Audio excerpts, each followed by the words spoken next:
বিসমিল্লাহির রহমানির রহিম।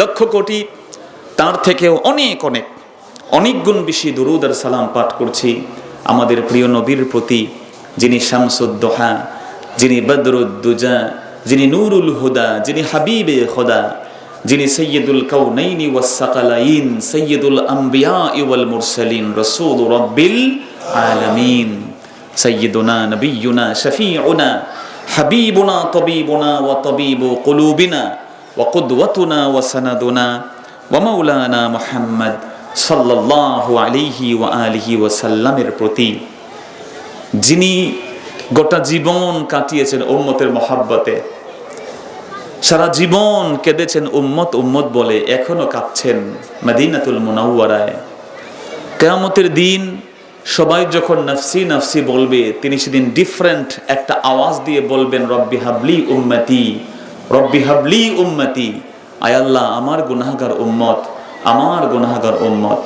আল্লাহ পাক বলেছেন, বন্ধু ওয়ালা সাউফা ইউতিকা রাব্বুকা ফাতারদাহ, রাসূল আপনাকে এমন এক গিফট দিব, ইউ উইল বি স্যাটিসফাইড, আপনি খুশি হয়ে যাবেন। জিজ্ঞেস করা হয়েছে মাতা তারদা, আপনি কখন খুশি হবেন রাসূল, কি পাবেন আর খুশি হবেন? আমার রাসূল জবাব দিয়েছেন, ওয়ালাম আরদাহ ওয়া ওয়াহিদুম মিন উম্মতি ফিন্নার, আমার একটা উম্মত জাহান্নামে থাকলে আমি কেমনে খুশি হব? আল্লাহু আকবার বলেন। একটা উম্মতকেও জাহান্নামে রেখে আমার নবী খুশি হবেন? যেই নবী আমাদেরকে এত ভালোবাসেন, সেই নবীকেও আমাদের ভালোবাসা দরকার আছে না নাই? তার সুন্নত তরিকায় আমাদের জীবনকে গঠন করার প্রয়োজন আছে না নাই? আবার একই সাথে সেই নবীর বিরুদ্ধে কেউ যদি কথা বলে, রাসূল পাকের শান মানকে নিয়ে কটাক্ষ করে, আল্লাহর হাবিবের আরশ চুম্বি মর্যাদা নিয়ে কেউ ছিনিমিনি খেলে, মুসলমান সব ভেদাভেদ ভুলে গিয়ে ভাইয়ে ভাই হয়ে আল্লাহর হাবিবের সম্মান আর মর্যাদা রক্ষার জন্য একসাথে এক প্ল্যাটফর্মে এসে নাস্তিক আর বেদিনদের বিরুদ্ধে দাঁত ভাঙা জবাব দেওয়ার দরকার আছে না নয়? মুহতারাম হাজিরিন, আমরা যেন এই জায়গাতে এক থাকি, কারণ আমাদের রব এক, আমাদের প্রভু এক, আমাদের নবী এক, আমাদের জীবন বিধান এক। কিন্তু খুব আনফরচুনেটলি গোটা বিশ্বের সব কাফেররা খুব অবাক হবেন, সব অমুসলিমরা মনে করে আমরা এক উম্মত। আল্লাহু আকবার বলেন। এজন্য দেখবেন ইরাকের বুকে মুসলমানদের উপরে হামলা হয়েছে, আফগানিস্তানে হয়েছে, ফিলিস্তিনে হয়েছে, কাশ্মীরে হয়েছে, সর্বশেষ হয়েছে রোহিঙ্গা মুসলমানদের উপরে। ভাই, রোহিঙ্গা মুসলমানের কার দাড়ি বড়, কার ছোট, কার পাগড়ি বেশি, কার পাগড়ি নাই, কার দাড়ি আছে কি দাড়ি নাই, পাঞ্জাবি আছে কি আছে নাই, এর দিকে কিন্তু তাকায় নাই। তাদের উপরে ম্যাসিভলি ইন জেনারেলি সামগ্রিকভাবে আঘাতটা হয়েছে। এজন্য আমরা যেন বুঝি যে আমরা আসলে দুই তিন না, আমরা এক নবীর এক উম্মত, আমাদের রব একজন। জোরে বলেন, তিনি কে? আল্লাহ তো বলেছেন, জেনে রাখবে তোমরা উম্মত হচ্ছ উম্মাতান ওয়াহিদা, তোমরা ওয়ান ফলোয়ার, একটাই উম্মত তোমরা।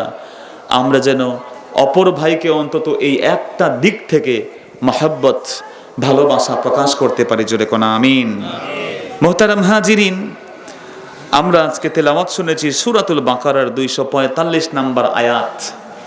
সূরাতুল বাকারা, বাকারা অর্থ হলো গাভী, গাভীর সূরা। এই কথাটা কেমন শোনায়, এজন্য অনেক ওলামায়ে কেরাম বলছেন, আস-সূরা আল্লাতী ইউযকারু ফিহা আল বাকারা, এটা হচ্ছে এমন এক সূরা যে সূরাতে গাভীর কথা উল্লেখ আছে।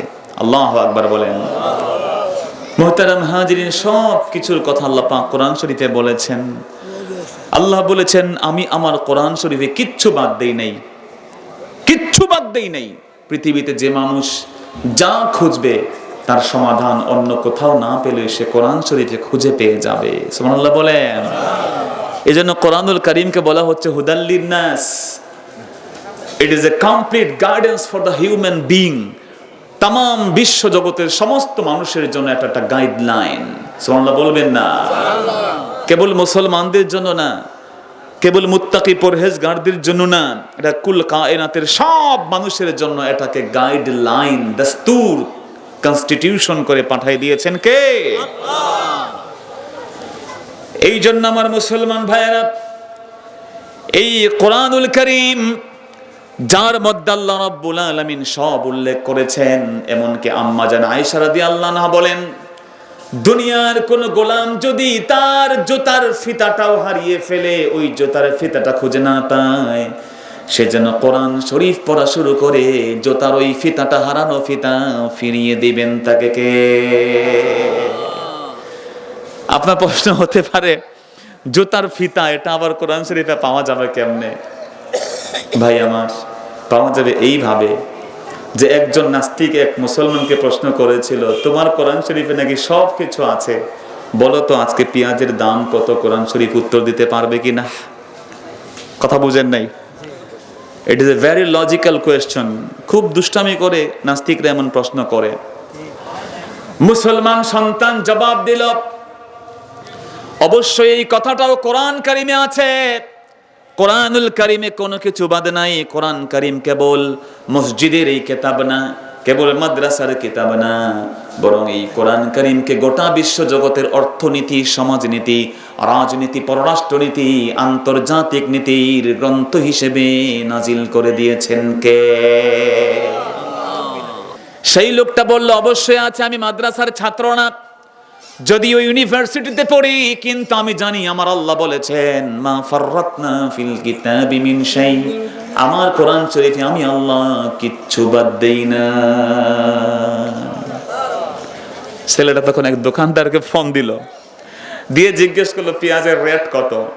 দোকানদার বলল পেঁয়াজ 32, বা খুব বেশি রেট থাকলে 200-250 টাকাও তো হয়েছে, ঠিক না? আমাদের বন্ধু যারা আছে, ইলিশ মাছ পাঠাইছেন পদ্মার, পরদিনই পাঠাই দিয়েছে পেঁয়াজের বস্তা বন্ধ করে দিয়েছে। কথা কোন ঠিক কিনা? কিন্তু আমাদের জানা দরকার, আমাদের বন্ধু পাশের দেশ না, পলিটিক্যাল লিডার না, আব্দুল করিম আব্দুর রহিম না, বন্ধু মুসলমানদের একজন। জোরে বলেন তিনি কে?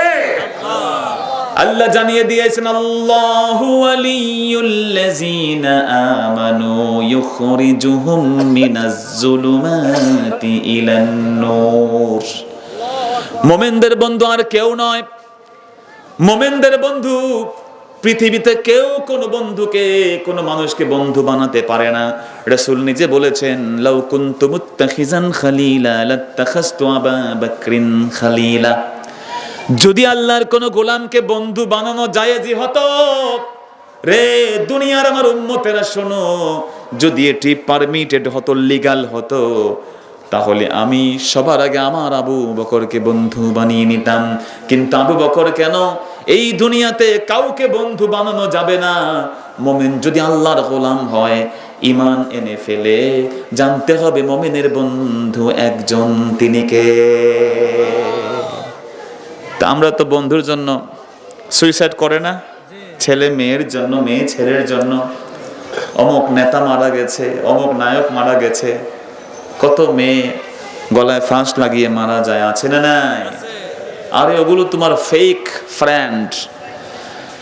যেই বন্ধু কোনো বিরক্ত হন না কোনো দিন, তোমার বন্ধুকে 2-3 দিন বললে বিরক্ত হবে, মেজাজ খারাপ করে ফেলবে, বাট এমন রব তিনি জানিয়েছেন, ইন্নাল্লাহা লা ইয়াগদিব, বান্দা যখন না ডাকে আল্লাহ রাগ হয়ে যান। আল্লাহু আকবার। ইন্নাল্লাহা লা ইস্তাহিয়া ইয়ারুদ্দাহু সিফারা, বান্দা যখন রব্বুল আলামিনের কাছে কিছু চায়, রব্বুল আলামিন খালি হাতে ফিরিয়ে দিতে লজ্জা পান। তিনি বলেছেন, উদউনি আস্তাজিব লাকুম। রাত, সন্ধ্যা, সকাল, গভীর রাত, সবাই যখন ঘুমিয়ে আছে, কেউ জাগ্রত নাই রে গোলাম, যখনই আমাকে ডাকো আমি আল্লাহ জবাব দিতে প্রস্তুত হয়ে আছি। এজন্য আজ থেকে আমরা যেন আমাদের কষ্ট, ব্যথা, বেদনা অন্য কারো সাথে শেয়ার করার আগে, ফেসবুকে দেওয়ার আগে, ইউটিউবে আপলোড করার আগে দুঃখ কষ্ট আমরা শেয়ার করব যার সাথে, চিৎকার দিয়ে বলেন তিনি কে? তিনি চাইলে খুশি হন, বারবার চাইলে তিনি বিরক্ত হন না। এমন বন্ধুর দরকার আছে না নাই? আমার ভাইরা পেঁয়াজের মূল্য জানলো, ছেলেটা এসে বলল, শোনো নাস্তিক, আজকে পেঁয়াজ এত টাকা চলে। তখন ওই নাস্তিক বলল, তুমি তো একটা লোককে জিজ্ঞেস করে পেঁয়াজের দাম বললা, কোরআন শরীফে আছে বললা যে? সে বলল, শোনো, কোরআন শরীফে আমার আল্লাহ জানিয়ে দিয়েছেন সূরাতুন নাহলের মধ্যে, রব্বুল আলামিন জানিয়ে দিয়েছেন, ফাসআলু আহলায যিকরি ইন কুনতুম লা তা'লামুন। যদি না জানো তাহলে যারা জানে তাদেরকে জিজ্ঞেস করে জেনে নাও। সুবহানাল্লাহ। আম্মা জান বলেছেন, জুতার ফিতা হারিয়ে গেলেও কোরআনে পাবে, তার মানে হলো যখন তোমাকে কোনো বিপদ পেয়ে বসবে, فإذا أصابتهم مصيبة قالوا إنا لله وإنا إليه راجعون। একজন ধৈর্যশীল ব্যক্তি হলো সে, যখনই তাকে কোনো বিপদ পেয়ে বসে, বিপদ পেয়ে বসলে সে হাহুতাশ করে না, পাগলামি করে না, তখনই সে বলে ফেলে ইন্না লিল্লাহ। যারা বলেন কি বলে? ইন্না লিল্লাহ। কেউ যদি বারবার পড়ে, হারানো বস্তুটাকে তার কাছে আবার ফিরিয়ে দিবেন কে? তো সূরা বাকারা, যার মধ্যে গাভীর কথা উল্লেখ আছে, তার 245 নম্বর আয়াত আমরা তিলাওয়াত শুনেছি। এই আয়াতুল কারিমার উপর নির্ভর করে আমরা কিছু কথা শুনবো। আল্লাহ যেন আমাদেরকে তৌফিক দান করেন। জোরে কন্যা আমিন। সূরা বাকারার 245 নম্বর আয়াতে আল্লাহ বলছেন, মান যাল্লাযী ইউকরিদুল্লাহা কারদান হাসানা। কে আছো তোমরা, কে আছে তোমাদের মধ্যে যে আমার আল্লাহকে উত্তম কর্জ দিবে, ধার দিবে, ঋণ দিবে, লোন দিবে, হেল্প করবে টাকা পয়সা দিয়া? এই পৃথিবীতে তোমাদের কে আছে তোমরা আল্লাহকে ঋণ দিবে? মুহতারাম হাজিরিন, আল্লাহ রাব্বুল আলামিন এমন এক আল্লাহ, তাকে জিজ্ঞেস করেছেন, তিনি বান্দাদেরকে জিজ্ঞেস করেছেন, তোমরা কেউ কি আছো যে আল্লাহ রাব্বুল আলামিনকে ঋণ দিতে পারো? ভাই, আপনার বিবেক কি বলে আল্লাহকে ঋণের প্রয়োজন আছে? জোরে বলেন। আল্লাহ রাব্বুল আলামিন সম্পর্কে আমরা সকলেই পড়েছি, কুল হুয়াল্লাহু আহাদ আল্লাহুস সামাদ। আমাদের রব একজন, জোরে বলেন তিনি কে? আল্লাহ নিজে বলছেন আল্লাহুস সামাদ। আল্লাহ রাব্বুল আলামিন তিনি ইন্ডিপেন্ডেন্ট, তিনি সার্বভৌমত্বের মালিক। রব্বুল আলামিন তিনি কারো উপরে নির্ভর করেন না, তিনি অভাবমুক্ত। ওয়াল্লাহু গানিয়ুন ওয়া আনতুমুল ফুকারা। আমার আল্লাহ ধনী, আমরা সকলে ফকির। কিন্তু আল্লাহ বলছেন, কে আছো আল্লাহকে ঋণ দিবে? দিলে কি হবে? আল্লাহ পাক তার রিওয়ার্ড বলছেন। আল্লাহ বলছেন, ফায়ুদআইফাহু লাহু আদআফান কাসীরা। আল্লাহ বলছেন, এই দুনিয়ার বুকে কেউ যদি আল্লাহকে ঋণ দেয়, তাহলে আমার আল্লাহ এটাকে অনেক অনেক গুণ বানায়া দিয়ে দিবে। শুধু তাই না, ওয়াল্লাহু ইয়াকবিদু ওয়া ইয়াবসুত। আল্লাহ পাক তাকে কেউ ঋণ দিলে এটা আল্লাহ ভুলেন না, এটাকে আল্লাহ কবজ করে রাখেন, এটাকে আল্লাহ কবজ করেন না, শুধু এটাকে আরো আরো আরো বিস্তৃত করে দেন। আল্লাহু আকবার বলেন। ওয়া ইলাইহি তুরজাউন। আর দিন শেষে এটা পাবা কোথায়? কারণ তোমাকে তো যেতে হবে একজনের কাছে। তিনি কে? তার কাছে যাওয়া লাগবে, এটা হারানোর কোনো ভয় নাই। এই যে কর্জ আল্লাহকে আমরা দিব, এই কর্জ কোনোভাবে হারিয়ে যাওয়ার সুযোগ নাই। এই আয়াত যখন নাজিল হয়েছে, তারপরে তাফসিরের কিতাবগুলোতে এসছে যে রাসূল কারীম সাল্লাল্লাহু আলাইহি ওয়াসাল্লাম একদিন আবু বকর সিদ্দিক রাদিয়াল্লাহকে পাঠালেন, যাও তুমি অমুক একটা গোত্র, নাম হলো বানু কাইনুকা, ইহুদিদের গোত্র, ওখানে গিয়ে ওই লোকদেরকে তুমি ইসলামের দাওয়াত দাও। আবু বকর ইহুদিদের কাছে যখন আবু বকর সিদ্দিক নরম মানুষ, ভেরি সফট হার্টেড মানুষ, তিনি খুব দিল দরিয়া মানুষ। কোরআন শরীফ তেলাওয়াত হলে তিনি হাউমাউ করে কেঁদে দেন। কোরআন শরীফ পড়ে ইমামতি করার মতো তার সাহস থাকে না। কোরআন তেলাওয়াত করলেই চোখ দিয়ে দর দর করে পানি পড়ে। এত নরম দিলের মানুষ আবু বকর সিদ্দিক চলে গেলেন বানু কাইনুকাতে গিয়ে দাওয়াত দিলেন, তাদেরকে গিয়ে বললেন আমিনু ইত্তাকুল্লাহ আসলিম, আল্লাহর গোলামরা ইহুদিরা শোনো, ইসলাম গ্রহণ করে ফেলো, নিরাপত্তা পেয়ে যাবে। সেই সময় ইহুদিদের মধ্যে একজন আলেম ছিল, তার নাম ছিল ফিনহাস ইবনু আজুরাহ। ফিনহাস ইবনু আজুরাহ নাম কি? ফিনহাস। ফিনহাস, তার মাঝে আরো কিছু আলেম ওলামা ছিল, ইহুদি পণ্ডিত। সে তখন বলল, আবু বকর সিদ্দিক তুমি কোন আল্লাহর দাওয়াত দাও? আবু বকর সিদ্দিক বললেন, আল্লাযী আরসালা মুহাম্মাদান সাল্লাল্লাহু আলাইহি সাল্লাম, আমি ওই আল্লাহর দাওয়াত দেই যে আল্লাহ নবী মুহাম্মদকে রাসূল করে পাঠিয়েছেন, কোরআন অবতীর্ণ তার উপরে করেছে।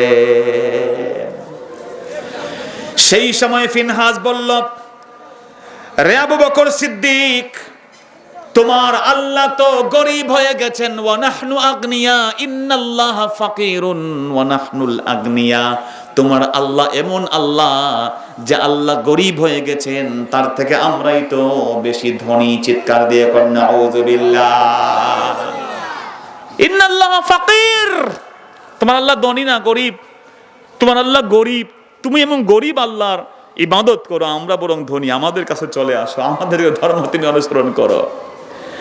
আবু বকর সিদ্দিক রাগ হয়ে গেলেন, কারণ সাহাবীরা নরম, আবার যখন ইমানের প্রশ্নে তারা আগুন গরম।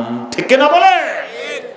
রব্বুল আলামিন জানিয়ে দিয়েছেন, মুহাম্মাদুর রাসূলুল্লাহ ওয়াল্লাযীনা মাআহু আশিদ্দাউ আলাল কুফফারি রুহামাউ বাইনাহুম। মুহাম্মদ সাল্লাল্লাহু আলাইহি সাল্লাম আল্লাহর রাসূল, আর নবী মুহাম্মদের সাথে যারা আছে মোমেনদের ব্যাপারে একে অপরে বড় দয়াদ্র, বড় সফট হার্টেড।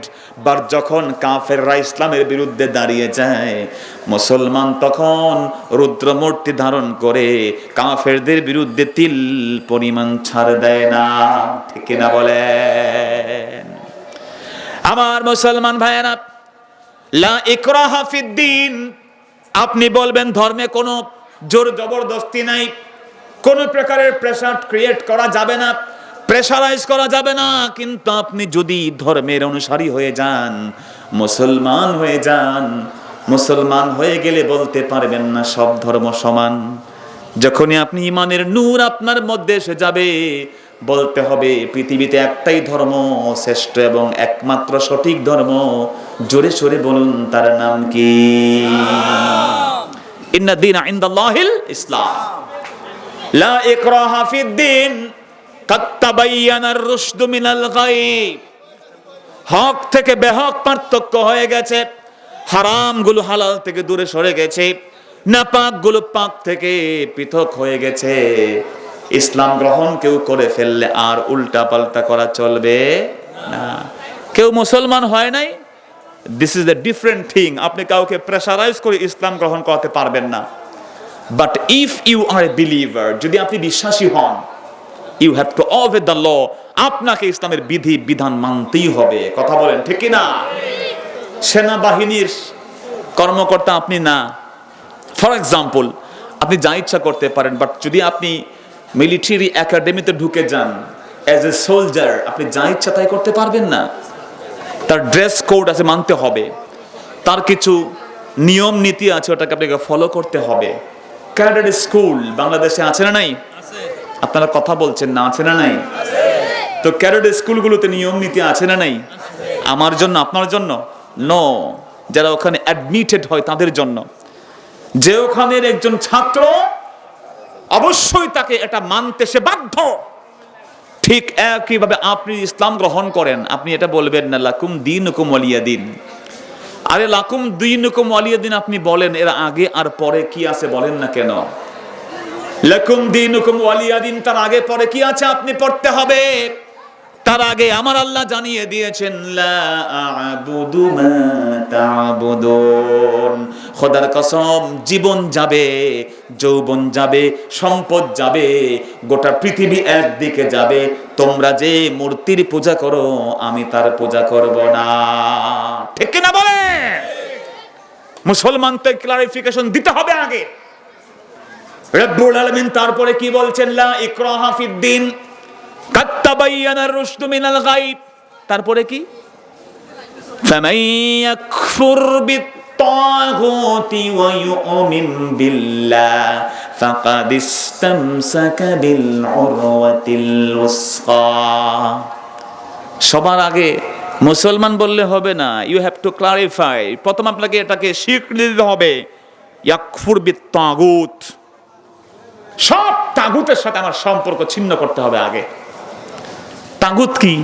আলেম ওলামাদের জিজ্ঞেস করলেই বলতে পারবে না তাগুত কি। তাগুত মানে শয়তান, তাগুত মানে আল্লাহ বিরোধী যারা আছে, তাগুত মানে হচ্ছে আল্লাহর সম্মান নিয়ে, নবীর সম্মান নিয়ে ছিনিমিনি যারা খেলে, ইসলামের শত্রু যারা, তাদের সাথে মুসলমানদের সম্পর্ক থাকতে পারবে না। ফামান ইয়াকফুর বিত্তাগুত, তাগুত মানে হলো সুদ ভিত্তিক অর্থনীতি, কথা বলেন ঠিক কিনা? তাগুত মানে হলো গান বাজনা, তাগুত মানে হলো হোটেলে গিয়ে শরাব খাওয়া, তাগুত মানে হলো অন্যায়ভাবে হোটেলে গিয়ে অবৈধ রাত কাটানো, আছে না নাই? কিন্তু আপনি মুসলমান বললেন আমানতু বিল্লাহ, মসজিদে গিয়ে বললেন ঈমান এনেছি, মাহফিলে এসে মাইক নিয়ে বললেন আমি একজন কমপ্লিট প্র্যাকটিসিং মুসলিম, কিন্তু যখন মাহফিল শেষ, রাতের বেলা আপনি মসজিদ ছেড়ে আমার বন্ধু হোটেলে গিয়ে শরাব খাইলেন। আপনি মসজিদে এসে বললেন লা আল্লাহ, আমি কারো সাথে সম্পর্ক রাখবো না, সব সম্পর্ক ছিন্ন করে ফেলবো, কিন্তু আপনি সকালবেলা দৌড়ালেন সুদের ব্যাংকের কাছে, সুদের উপরে ঋণ নেওয়ার জন্য, আছে না না? সুদ কি জায়েজ নাকি ভাই? কোন আলেম ওলামা বলছেন হারাম, সম্পূর্ণ হারাম। কিন্তু আপনি হারাম অর্থনীতির উপরে প্রতিষ্ঠিত তাগুতের সাথে আপনার সম্পর্ক, আর আপনি বলছেন আমানতু বিল্লাহ। হবে না। আল্লাহ বলছেন আগে ফামান ইয়াকফুর বিত্তাগুত, আগে আল্লাহর সাথে কন্ট্রাডিক্টরি যে কানুন বিধান আছে ওগুলোকে বাদ দিতে হবে, ওয়া ইউমিন বিল্লাহ, এরপর আল্লাহর উপর ঈমান। ফাকাদ ইসতামসাকা বিল উরওয়াতিল উসকা লাম ফিসাম লাহা, সে এমন এক রজ্জুকে ধরেছে ওখান থেকে তাকে কেউ সরাতে পারবে? আরে জোরে বলেন পারবে? এজন্য আপনি কালেমা কি পড়েন? লা ইলাহা ইল্লাল্লাহ। ভাই বলে না লা ইলাহা ইল্লাল্লাহ, আগে কিন্তু নেগেটিভ। কি ভাই আগে নেগেটিভ না? লা ইলাহা, কেউ নাই, কোনো মাবুদ নাই, কোনো জীবনদাতা নাই, কোনো বিধানদাতা নাই, কোনো শরীয়ত নাই, কোনো অর্থনীতি নাই, কোনো পররাষ্ট্রনীতি নাই, কোনো মালিক নাই, সব ক্ষমতা, সব মুলুকিয়াতের একমাত্র অধিপতি একজন, তিনি কে? লা ইলাহা আগে, তারপরে ইল্লাল্লাহ। এজন্য বন্ধু আপনাকে আগে তাগুতকে মাইনাস করতে হবে। কিন্তু আপনি যদি এমন মুসলমান হন, মসজিদ মে যাকে নমাজ পড়হ, होटल पे शराब पियो, ताके शैतान भी खुश रहो, रहमान भी नाराज ना हो। नाउजुबिल्लाह बोले। মসজিদে গিয়ে নামাজ পড়লাম, হোটেলে গিয়ে শরাব পান করলাম, যাতে করে আমার আল্লাহ তিনিও খুশি থাকেন, শয়তান নারাজ না হয়ে যায়। এমন মুসলমান না, তার একটা নাম হলো মুনাফিক। কি বলেন তার নাম কি?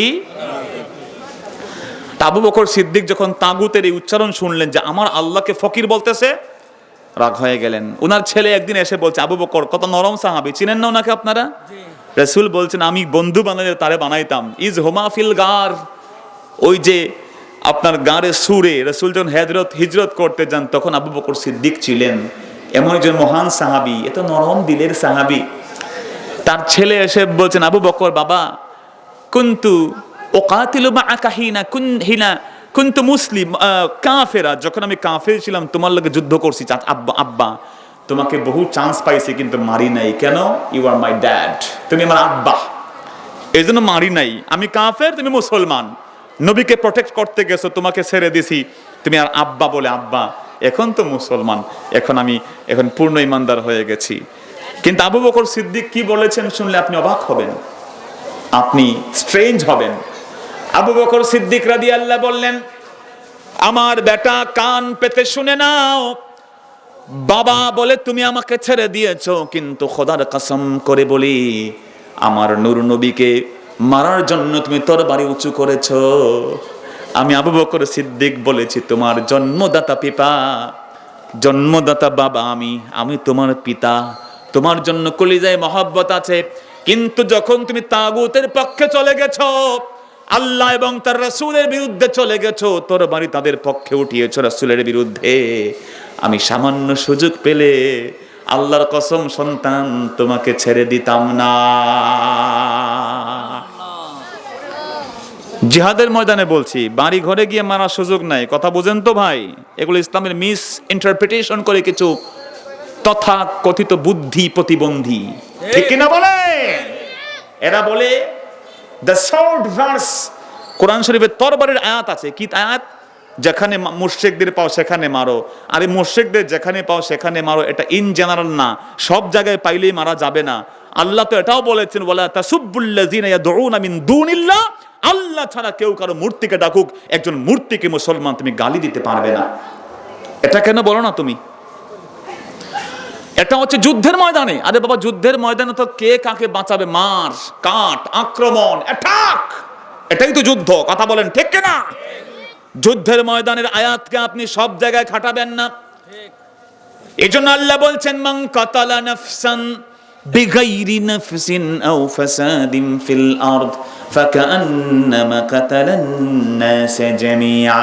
এই দুনিয়ায় কেউ যদি একজন একটা জীবনকে মেরে ফেলে, একটা কাফের হতে পারে, হিন্দু হতে পারে, মুসলমান হতে পারে, ইহুদি, নাসারা, খ্রিস্টান, বৌদ্ধ হতে পারে।